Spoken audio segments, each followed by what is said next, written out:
ए सखी सैया हमारो ओहो अरे निपटे नदान का करता सामान सब यान करता भौजी के खरिहा पानी पियता आओ तारे जोरे को चैत जाए हो गई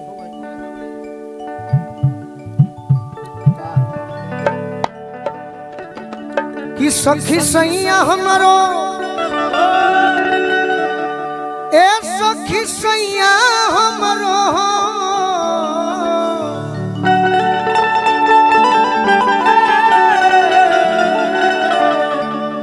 ए सखी सैया हमार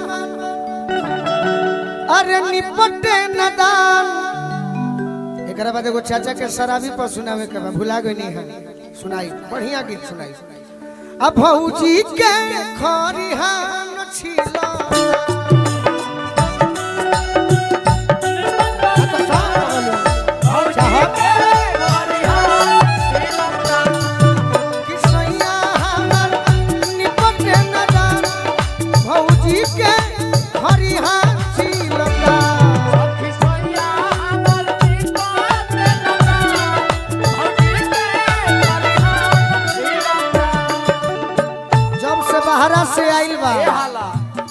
जब से बाहरा से आइल बा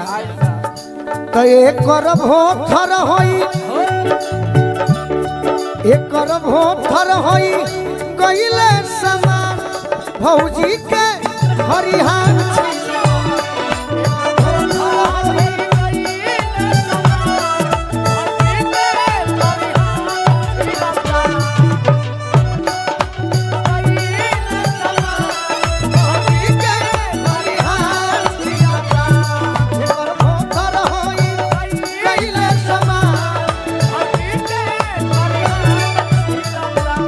एगो उत्तर प्रदेश में बड़ी सुंदर बिरहिया के गायक बानी पंचदेव पांडे जी पढ़ले बानी कल हमार बड़े भाई रवि जी सुनौलन कि हमरे गीत गा के वहाँ के हमार मनोबल के बढ़ावत तनी कौन गीत अब की गइल का कही आइबो ए मुनवा के पापा हां जी तो हमरा के का ले आइबो बाकी हमार बाबूजी एगो गाना गावो कौन गाना ना ना ना ना ना ना ना ना ना ना ना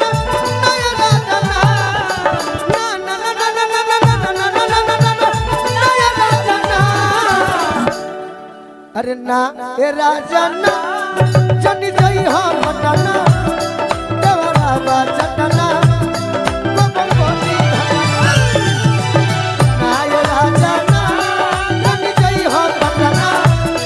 देवरा बा चटना सखी सैया हमार मोटे दादा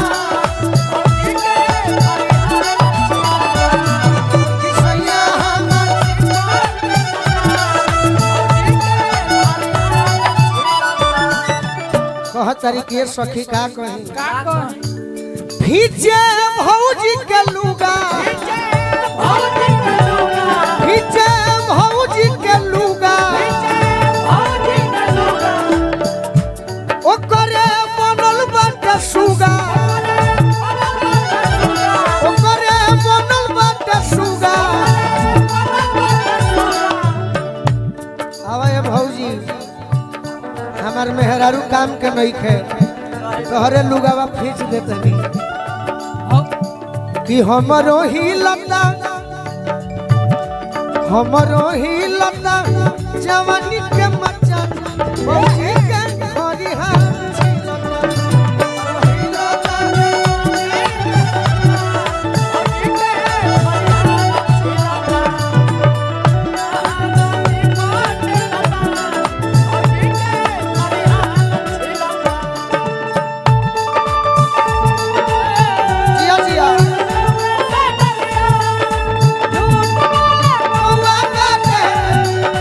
कौआ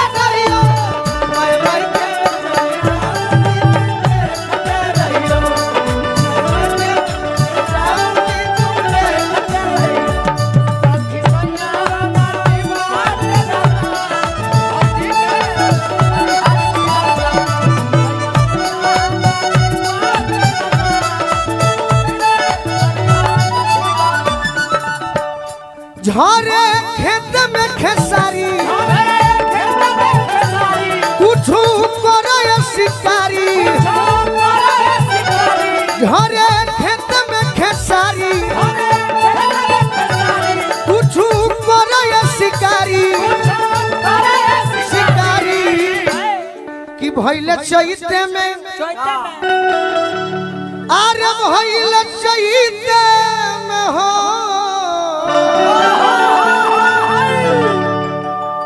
कि भइले चैते में अरे गोलुआ बेईमान बात सही बानू अब भौजी के खरिहा